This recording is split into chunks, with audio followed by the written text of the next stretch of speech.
गांव के हर घर के बाहर दियों की जगमगाती रोशनी चमक रही थी।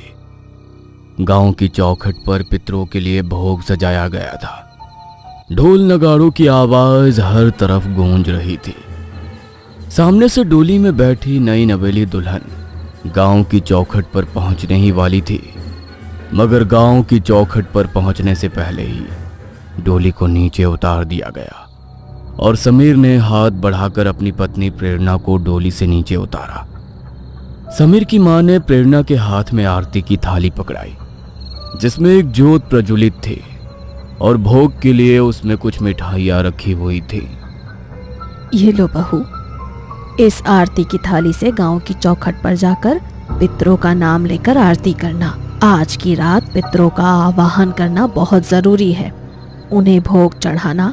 आज की रात वही तुम्हारी रक्षा करेंगे। मेरी रक्षा करेंगे? किससे मेरी रक्षा करेंगे?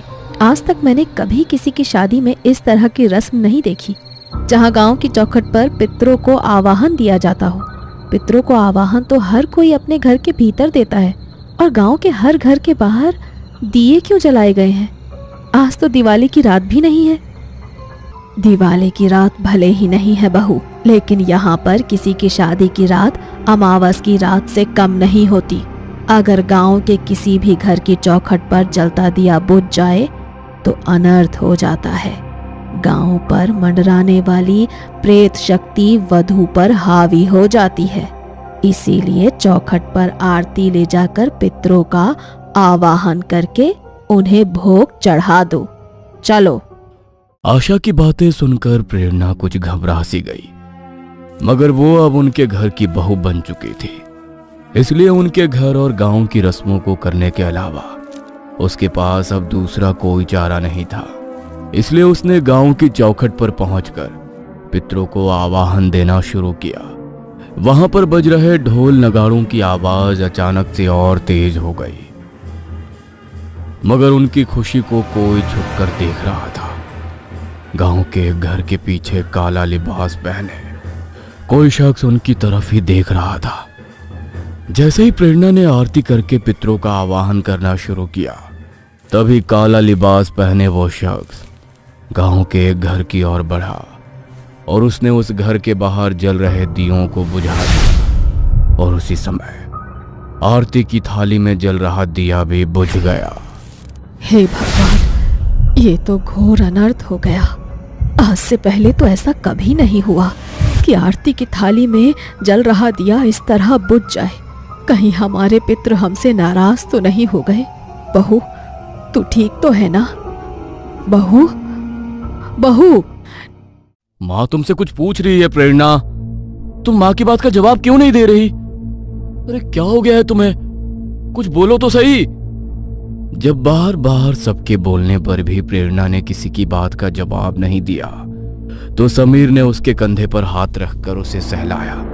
प्रेरणा ने उसी समय उसका हाथ अपने कंधे से झटक दिया। उसने पीछे मुड़कर समीर की तरफ देखा तो उसकी आंखें सुर्ख लाल हो चुकी थी और चेहरा सफेद पड़ने लगा था।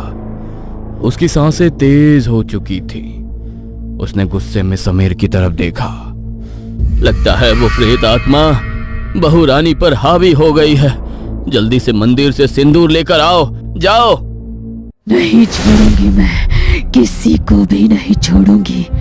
बहुत समय से इसी दिन का इंतजार कर रही थी।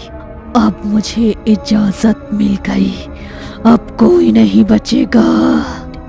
प्रेरणा ने समीर की गर्दन को अपने हाथों में जकड़ लिया और उसके गले को बुरी तरह दबाने लगी। तभी गांव की एक औरत ने पीछे से आकर प्रेरणा के माथे पर माता रानी का सिंदूर लगा दिया और प्रेरणा उसी समय वहां बेहोश होकर गिर पड़ी। उस बूढ़ी औरत ने प्रेरणा के सर से 7 बार कुछ पैसों को वारा और उसे आरती की थाली में रख दिया। सामने दोबारा से थाली में रखे दिए को जलाया। ये लो आशा, इस आरती की थाल से भोग चढ़ाकर दोबारा पितरों का आवाहन करो और उनसे माफी मांगो। अब वही तुम्हारी बहू की उस प्रेत शक्ति से रक्षा करेंगे। उस औरत ने आशा के हाथ में आरती की थाली पकड़ाई और आशा ने पितरों का आवाहन कर उन्हें भोग चढ़ाया। भोग चढ़ाने के बाद वह तुरंत ही प्रेरणा को उठाकर घर लेकर चले गए। आज तो अनर्थ होते होते बच गया। पता नहीं क्या गलती हो गई हमसे, जो वो प्रेत शक्ति हावी हो गई बहू पर। मुझे नहीं लगता कि बला अभी टल गई है। वो शक्ति बहू पर हावी हुई है तो जरूर हमारे घर के इर्द गिर्द ही मंडरा रही होगी। हमें कल के कल ही पंडित जी को घर पर बुलाना पड़ेगा। वो लोग जिस प्रेत शक्ति से डरे हुए थे, वो उनकी बहू के साए के पीछे पीछे अब उनके घर में प्रवेश कर चुकी थी। घर के हर कोने में उसका साया पसरा हुआ था। रात भर तो प्रेरणा बिल्कुल शांत रही। सुबह होते ही घर वाले पंडित जी को बुलाने मंदिर पहुंच गए तो उन्होंने देखा कि मंदिर में आज पंडित जी की जगह बस उनका शिष्य ही पूजा पाठ कर रहा है। क्या बात है, आज पंडित जी अभी तक मंदिर नहीं आए? आज उनको आने में देर हो गई क्या? नहीं, पंडित जी के एक रिश्तेदार की अचानक मौत हो गई। वो अपने परिवार के साथ वहीं पर गए हैं। आने में उन्हें कुछ दिन लग सकते हैं। क्या? पंडित जी जब तक बंधन नहीं करेंगे तब तक कुछ भी सुरक्षित नहीं होगा। क्या आप हमारे घर का बंधन कर सकते हैं? माफ कीजिएगा, लेकिन मुझे बंधन करना नहीं आता। वो तो पंडित जी कर सकते हैं। तब तक आप घर की चौखट पर माता रानी के सिंदूर का स्वास्तिक बनाकर अपने घर की रक्षा कर लीजिए। मैं अभी अंदर से जाकर सिंदूर लेकर आता हूँ। शिष्य ने मंदिर से विनोद को सिंदूर की शीशी दे दी। विनोद उसे लेकर जब वहां से जा रहा था, तभी काला लिबास पहनी वही औरत मंदिर के पीछे छिपकर उसे देख रही थी। वो छिपते हुए विनोद के पीछे पीछे चलने लगी और थोड़ी दूर पहुंचने के बाद विनोद से जाकर टकरा गई। उसका चेहरा काले कपड़े से ढका हुआ था। टक्कर लगने के कारण सिंदूर की शीशी विनोद के हाथ से गिर पड़ी और इसी बात का फायदा उठाकर उसने तुरंत मंदिर के सिंदूर की शीशी को दूसरी सिंदूर की शीशी से बदल दिया। माफ करना भाई साहब, मेरी वजह से आपका सामान गिर गया। नहीं नहीं, कोई बात नहीं। विनोद ने वो सिंदूर की शीशी उठाई और वहां से निकल पड़ा, मगर तभी उस औरत की आंखों में एक अलग ही तेज आ गया, जैसे उसे अपनी मंजिल तक पहुंचने का एक नया रास्ता मिल गया हो। वो पल भर में बड़े ही तेज कदमों से वहां से निकल गई। विनोद ने घर पहुंचते ही डिब्बी के सिंदूर से घर के बाहर स्वास्तिक बना दिया, मगर वो नहीं जानता था कि यह मंदिर का सिंदूर नहीं है और अब उसके घर के भीतर उस प्रेत शक्ति को प्रवेश करने से कोई नहीं रोक सकता है। जैसे ही विनोद ने घर के भीतर प्रवेश किया, उसके साथ साथ एक काली परछाई भी घर के अंदर दाखिल हो गई। प्रेरणा बहू, आज तुम्हारी पहली रसोई है। खाने में सबकी पसंद का ही खाना बनाना और मीठे में हलवा जरूर बनाना। समीर को सूजी का हलवा बहुत पसंद है। काजू किशमिश जरूर डालना। ठीक है माँ जी, मैं खाना बना लेती हूँ। प्रेरणा खाना बनाने रसोई की तरफ जाने लगी। तभी उसे लगा कि पायल पहने कोई औरत उसके साथ साथ चल रही है। उसने अपनी नजरें घुमाकर देखा, मगर वहां पर कोई भी नहीं था। कल रात के हादसे के बाद प्रेरणा पहले ही घबराई हुई थी, मगर उसे अपनी पहली रसोई बनानी थी, इसलिए इस बात को अनदेखा कर वो रसोई में चली गई। वह हलवा बनाते हुए अपने हाथ से करछी चला रही थी। तभी उसके हाथ पर किसी ने अपना खून से सना हाथ रखा और वो सारा खून टपक कर उस हलवे के भीतर गिर गया। इससे पहले कि प्रेरणा चिल्ला पाती, उसकी आवाज उसके गले में ही अटक कर रह गई। उसने जैसे ही मुड़कर देखा तो खून से सनी एक औरत उसके सामने खड़ी थी। उसे देखकर वो बेहद भयानक तरीके से मुस्कुराई और उसके मुंह से टपकता हुआ खून जमीन पर गिरने लगा। प्रेरणा इस हद तक डर चुकी थी कि वो हिल भी नहीं पा रही थी। तभी अचानक उस औरत की भयानक हंसी बिल्कुल गायब हो गई और वो हंसी अब प्रेरणा के चेहरे पर छा गई। वो खाना लेकर टेबल पर गई, मगर उसने किसी की भी थाली में खाना नहीं परोसा और किसी बूथ की तरह जाकर वहां खड़ी हो गई। अरे क्या हो गया प्रेरणा, तुम खाना क्यों नहीं सर्व कर रही हो? सबको भूख लगी है, खाना दो ना। समीर के इतना कहते ही प्रेरणा आगे बढ़ी और उसने कैसरोल के ढक्कन को उठाया। लेकिन जैसे ही समीर ने कैसरोल के अंदर देखा तो डर के मारे उसकी आंखें फटी की फटी रह गई। कैसरोल में सूजी का हलवा खून से लथपथ था और प्रेरणा इस हलवे को एक अजीब सी हंसी के साथ उसकी थाली में परोस रही थी। ये तुम क्या कर रही हो प्रेरणा? इस हलवे के अंदर ये खून कहां से आ गया? तुम मेरी थाली में आखिर ये क्या परोस रही हो? किसका खून है ये? प्रेरणा ने भयानक तरह से हंसते हुए समीर की तरफ देखा और उसके मुंह से भी खून रिसकर गिरने लगा।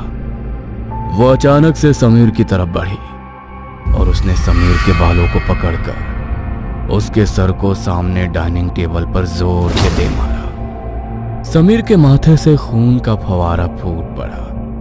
तभी आशा भागती हुई वहां आई। ये तू क्या कर रही है बहू? दिमाग तो खराब नहीं हो गया तेरा? देख तो सही कितना खून निकल रहा है समीर के माथे से। हट यहाँ से, देखने दे मुझे। आशा प्रेरणा को धक्का देकर आगे बढ़ने लगी, मगर तभी प्रेरणा ने आशा की गर्दन को अपने दोनों हाथों से पकड़ा और एक ही झटके में उसकी गर्दन को मरोड़ डाला। आशा सीधी निठाल होकर जमीन पर गिर पड़ी। विनोद अंदर कमरे में सिंदूर लेने के लिए दौड़ा। वो जल्दी से सिंदूर लेकर आया और उसने सिंदूर को प्रेरणा की तरफ फेंका, मगर खुद पर सिंदूर पड़ते ही प्रेरणा जोर जोर से हंसने लगी। ये देखकर विनोद के पैरों तले से जमीन खिसक गई। यह कैसे हो सकता है? मंदिर के सिंदूर का इसके ऊपर कोई असर क्यों नहीं हो रहा? मुझे छोड़ दे, जाने दे मुझे। तुझे जाने दूं? तुम तीनों को चुन चुन कर मारूंगी और जब तक तुम तीनों मेरी आंखों के सामने अपना दम नहीं तोड़ देते मैं मुक्त नहीं हो पाऊंगी। क्या? हम तीनों को मारने से भला तेरी मुक्ति कैसे होगी? हमने तेरा क्या बिगाड़ा है? हमसे जो भी भूल चूक हो गई है हमें माफ कर दे। माफ कर दूं? तुम लोगों को माफ कर दूं? भूल गया तुम तीनों ने क्या किया था मेरे साथ, गंगा के साथ। गंगा? हाँ गंगा, और ये गंगा अब अपना बदला लेकर ही जाएगी। इतना कहते ही प्रेरणा ने विनोद के गले को कसकर पकड़ लिया और उसकी आंखों में वो सारी धुंधली यादें सामने आने लगी जिसके कारण उन लोगों के साथ ये सब हो रहा था।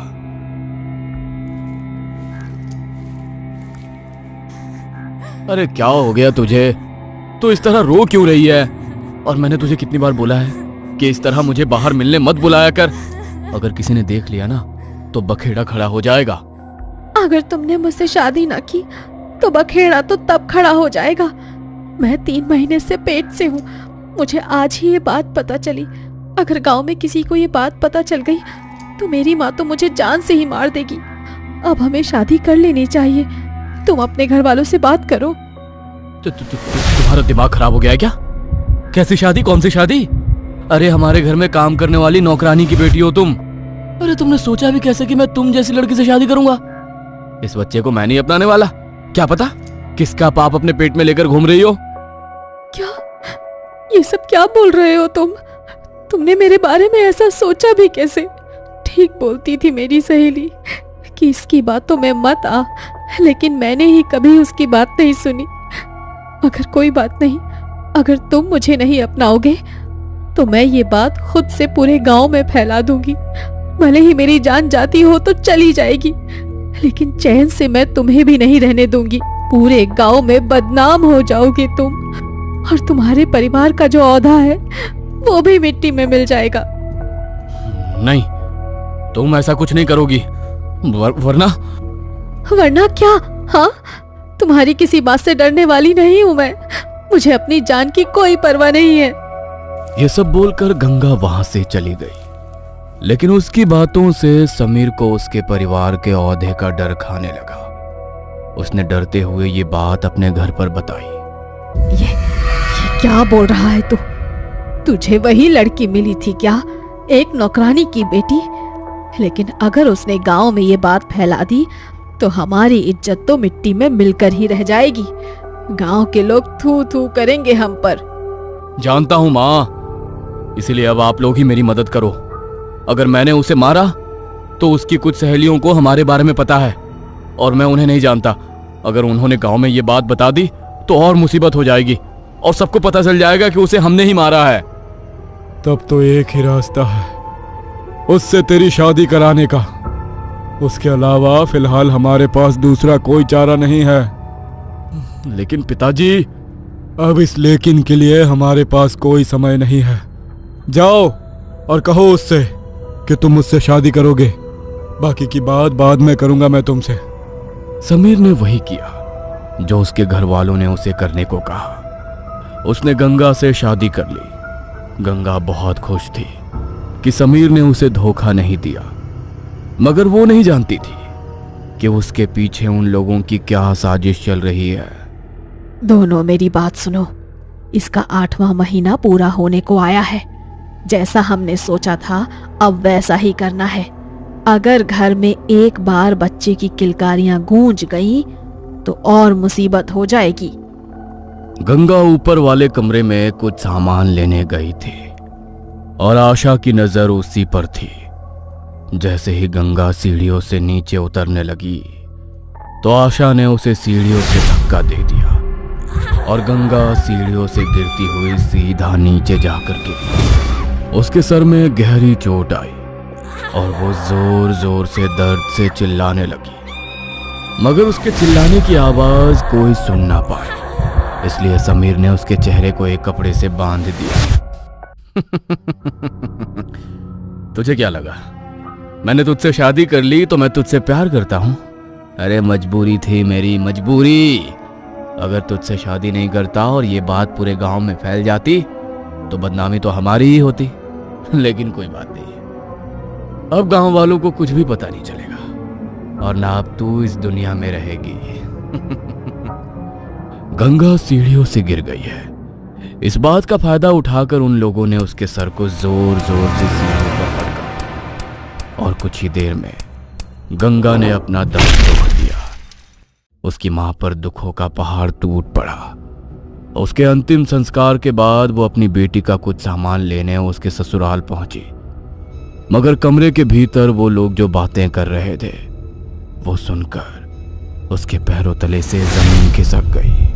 अच्छा है किसी को कानों कान कोई खबर नहीं हुई कि उसे हमने ही मारा है। एक नौकरानी की बेटी को अपने घर की बहू पूरी उम्र नहीं बनाकर रख सकती थी मैं। मेरे बेटे की एक गलती की सजा पूरी उम्र थोड़ी भुगतता रहता वो। इसका मतलब इन लोगों ने ही मेरी बेटी को। रेखा की आंखों में आंसुओं के साथ साथ गुस्से में खून उतर आया। वो जल्दी से वहां से निकल गई कि किसी को वहां पर उसके आने की भनक ना लगे। वो रोती हुई जल्दी से अपने घर पहुंची और अपनी बेटी की तस्वीर को अपने सीने से लगाकर बिलख बिलख कर रोने लगी। तू चिंता मत कर मेरी गुड़िया, इन लोगों ने तुझे मारा है ना, तेरी जान ली है ना इन्होंने। तेरी माँ आज तुझसे ये वादा करती है कि तेरे हाथों ही इन सबको मौत के घाट उतरवाएगी। बस वो रात आने दे। उस दिन के बाद से रेखा ने काली विद्या और तंत्र मंत्र सीखना शुरू कर दिया। गंगा की आत्मा अब अपने इंसाफ के लिए भटक रही थी। जिस रात समीर की शादी हुई उस रात रेखा ने उनके घर के बाहर जल रहा दीपक बुझा दिया ताकि गंगा की आत्मा प्रेरणा के शरीर के भीतर प्रवेश कर सके और जैसा वो चाहती है उसके बाद सब वैसा हो सके। सब याद आ गया ना, जब मेरे और मेरे बच्चे के लिए तुम लोगों ने कोई रहम नहीं किया तो मैं तुम लोगों पर कैसे तरस खाऊं। तुम तीनों मेरी आंखों के सामने मरोगे। समीर और आशा को हल्का हल्का होश आया, मगर तभी प्रेरणा ने उन तीनों पर हमला कर दिया। उनकी चीखों की आवाज पूरे घर में गूंज उठी, मगर वहां पर उनको बचाने वाला कोई नहीं था। कुछ देर की चीखों के बाद सब कुछ बिल्कुल शांत हो गया। प्रेरणा बेसुध होकर जमीन पर गिर पड़ी। गंगा ने अपना बदला ले लिया था और अपना बदला लेकर अब वो हमेशा के लिए मुक्त हो चुकी थी। उसकी मां को अब गंगा वापस तो नहीं मिल सकती थी, मगर उसकी बेटी के साथ जिन लोगों ने गलत किया, उसकी बेटी की आत्मा अब उन्हें अपने साथ लेकर जा चुकी थी। रेखा के मन को अब इस बात का सुकून था कि उसकी बेटी के कातिल भी अब वहां पहुंच चुके हैं जहां के वो हकदार